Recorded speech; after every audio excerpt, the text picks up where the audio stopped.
안녕하세요. 저는 결혼한 지 12년이나 되었고 6살짜리 딸을 키우고 있는 애기 엄마입니다.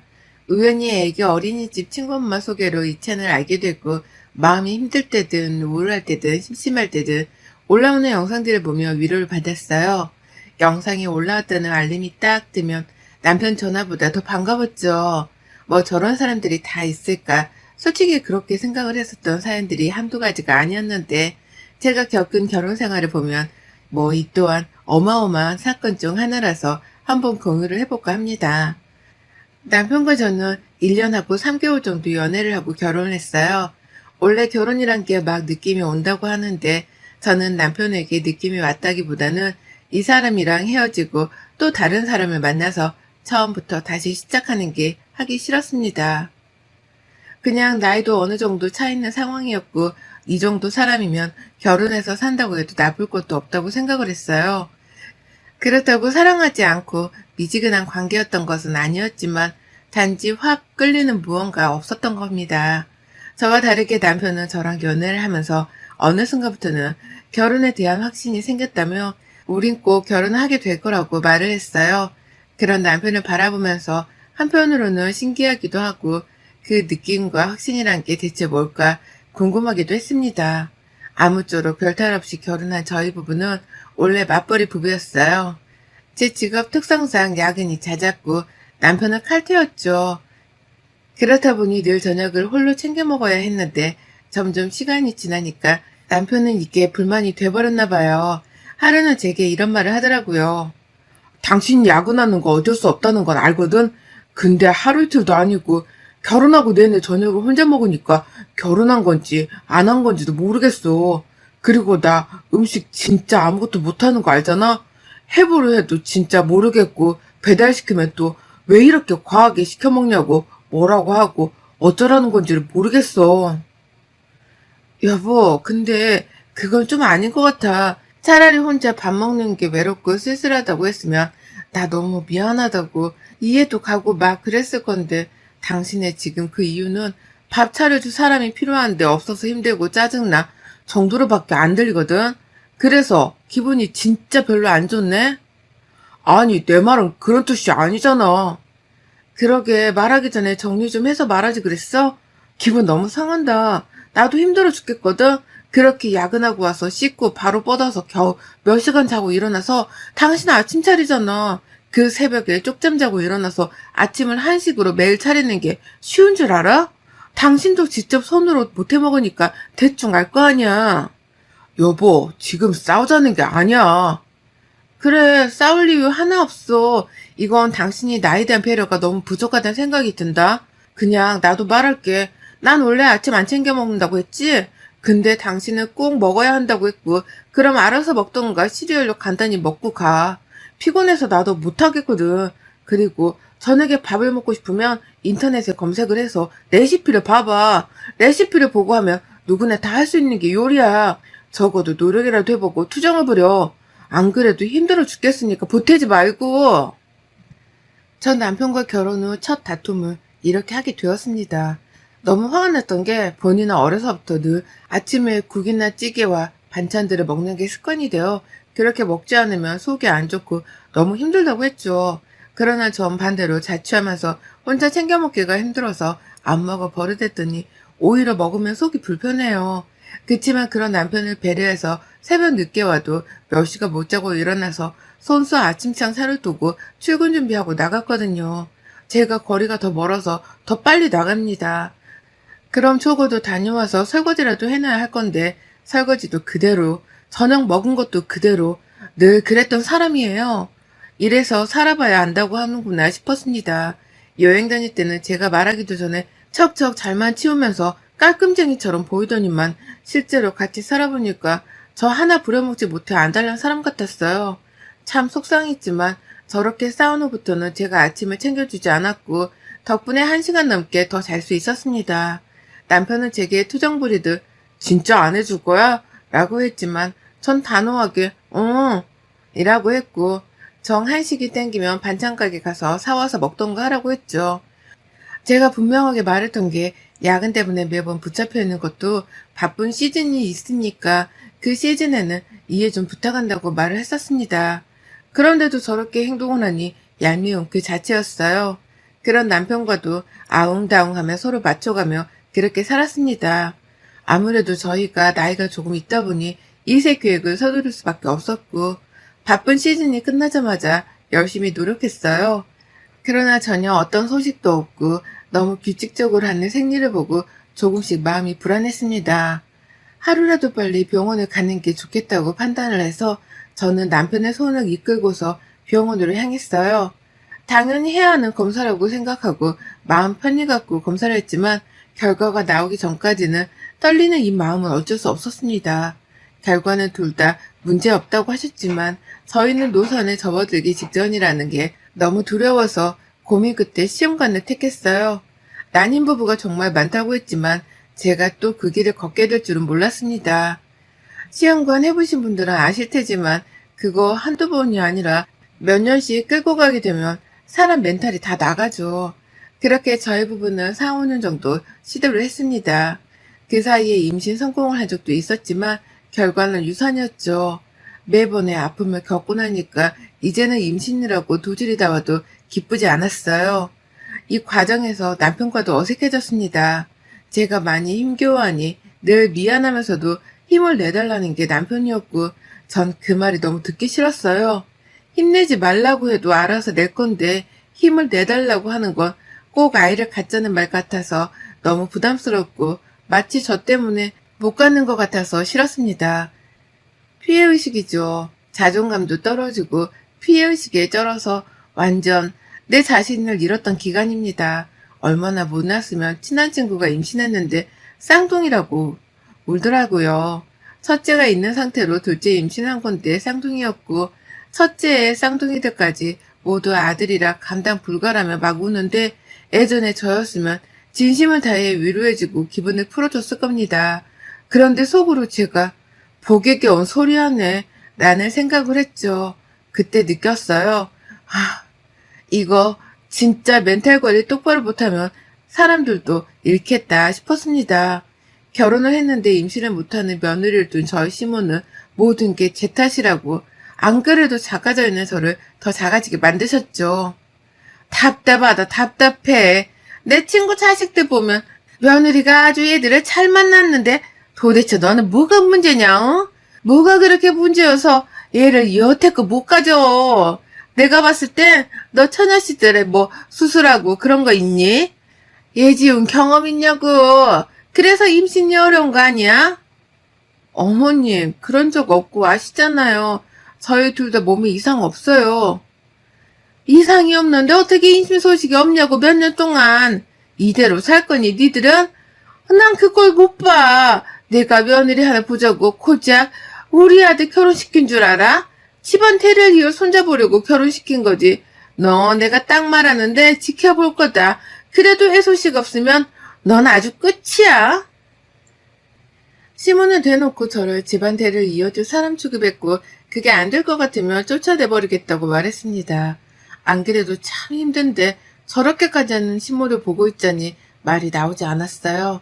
남편은 시모가 저에게 이렇게 욕을 하고 막 뭐라고 하면 말려줄 법도 한데 모른 척을 하거나 한숨 쉬고 지나쳐 방에 들어가 있거나 했습니다. 너무 서운하기도 하고 사람이 어떻게 저럴 수 있나 싶었어요. 저라면 제가 더 나서서 상황을 중재하려고 노력을 했을 건데 말이죠. 시몬은 저를 향해 미움과 탓에 멈추지 않으셨습니다. 그러던 중 자포자기하는 심정으로 딱 2번만 더 해보기로 했어요. 아무런 생각도 의미도 없게 하게 된 그 첫 번째가 성공해버렸고 지금의 딸이 태어나줬습니다. 저는 10달 동안 진짜 이 어렵게 가진 아이를 잃게 될까봐 세상 밖에서 만나지 못할까봐 퇴사도 하고 몸조심도 조심했습니다. 또 산모에게 좋은 음식들을 잘 챙겨 먹으면서 그렇게 살았어요. 이 와중에도 시모는 아들이 아닌 딸이라고 대체 뭔 생각으로 그딴 짓을 했냐고 했죠. 소리나 들어보니까 아들이 아니라 딸이라며? 맞니? 네, 맞아요. 네, 맞아요. 너 지금 그걸 말이라고 하고 있는 거야? 어쩌라고 그래 대체 어쩌라고. 너 지금 장난쳐? 대를 이으라고 했더니 딸을 갖죠? 뭐 하자는 거야 너? 나랑 지금 한번 해보자는 거지? 어머님, 아이 성별을 뭐 제 뜻대로 결정하는 건가요? 그래서 제가 억지로 딸 낳으라고 조정이라도 한 거냐고요. 제발 그만 좀 하세요. 그만 좀. 언제까지 이렇게 억지 부리시면서 저한테 뭐라고만 하실 건데요. 뭐야? 너 지금 나랑 해보자는 거야? 해보고 싶지도 않아요. 그러니까 그냥 저희가 어떻게 살든 냅두세요. 시모는 저희 딸을 예뻐해주지도 않으셨고 아이 출산하고 저에 대한 미움은 더욱 커졌어요. 남들은 엄마라면서 다행이라며 예쁘다는 말을 아주 입이 닳도록 하는데 시모만 유일하게 지 엄마 닮아서 얼굴 완전히 버려야 한다고 표현하던 사람이었죠. 해도 너무한 사람이죠, 그냥. 그렇게 우여곡절 끝에 어렵사리 낳은 딸아이는 너무 자주 아팠어요. 단 하루도 마음을 놓을 수 없을 정도로 입원 생활을 거의 밥 먹듯이 했죠. 그렇다 보니 자연스레 저는 복지가르던 꿈이 날아갔고 애를 키워야겠다는 생각이 더욱 커졌습니다. 애 하나 보는 것도 힘들지만 아픈 애를 어르고 달리면서 보는 건 여간 쉬운 일이 아니었죠. 지 몸이 아프니 짜증이 잔뜩 나있고 그러니까 징징거리고 띵강부리는 딸아이는 단 한시도 제 곁을 떠나려고 하지 않았습니다. 늘 엄마 하면서 저만 찾았고 누구에게 맡길 수도 없었어요. 얘 잠든 사이에 샤워라도 하려고 했는데 글쎄 그 사이에 깨서 대성 통곡을 하는 탓에 씻다 말고 뛰어가서 얘 달래기도 하고 막 그랬습니다. 솔직히 어렵게 낳은 아이라 오냐오냐 키워서 그런가 아니냐는 말이 나올 수 있는데 그렇진 않았어요. 늘 마음속으로야 오냐오냐 했지만 더 바른 아이로 건강한 아이로 성장해주길 바랬고 동생은 만들어줄 수 없을 것 같아 혼자서도 씩씩하게 이 험한 세상을 살아낼 수 있는 아이로 키우고 싶었습니다. 그래서 아무리 울어도 아닌 건 아니었고 아이가 운다고 아프다고 해서 봐주거나 약속한 거 깨고 들어주는 일은 하지 않았어요. 그럼 더 서럽게 울고 고함 지르고 했지만 전 그럼 아이를 안고 자리를 바꿔가며 눈물을 스스로 멈추고 본인 입으로 뭘 잘못했는지 말할 수 있게끔 도와줬습니다. 본인의 잘못을 솔직하게 말하고 용서를 구할 수 있는 용기가 있는 아이로도 키우고 싶었어요. 제가 낯을 가려서 미안한데 제대로 표현도 못하고 고마워도 표현도 못하고 그래서 마음속에 맺힌 게 많거든요. 그래서 딸아이는 저와는 다르게 완전 건강하게 그렇게 커주길 바랬죠. 애 키우고 살림하고 그러다 보니 1년, 2년 그렇게 시간이 후딱 지나갔습니다. 물론 말도 못하는 시집살이는 늘 겪었고 견뎌야 하는 제 숙제였어요. 안 그래도 힘든데 남편까지 대놓고 저를 비하하고 무시하더라고요.